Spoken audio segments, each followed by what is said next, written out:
भाजपमध्ये मोठ्या प्रमाणात नाराजी आणि बंडखोरीचं हे झालेलं होतं. काही प्रमाणात भाजपने ती बंडखोरी शमवण्याचा प्रयत्न केलाय.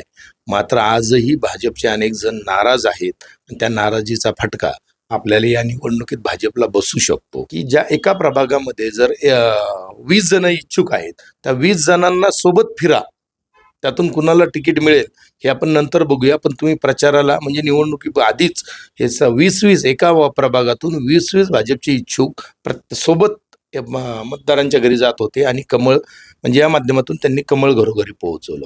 पण जेव्हा तिकीट देण्याची वेळ आली, जेव्हा तिकीट जाहीर झाले, त्या 20 पैकी एका जणाला तिकीट मिळालं. काही ठिकाणी तर त्या 20 जणांना सोडून 21व्यालाच तिकीट मिळालं. त्यामुळे हे जे 20 जण फिरलेले होते, त्यामध्ये त्यांच्यामध्ये आता ती नाराजी झालेली आहे. आज जरी वर भाजपने ती नाराजी शमवली आहे, बंडखोरी शमवली असं आपल्याला दिसत असेल, तरी ती खतखत जी आहे ती भाजपला सुप्त खतखत आहे आणि तिचा फटका भाजपला दिसू आपल्याला मतदानातून दिसू शकतो.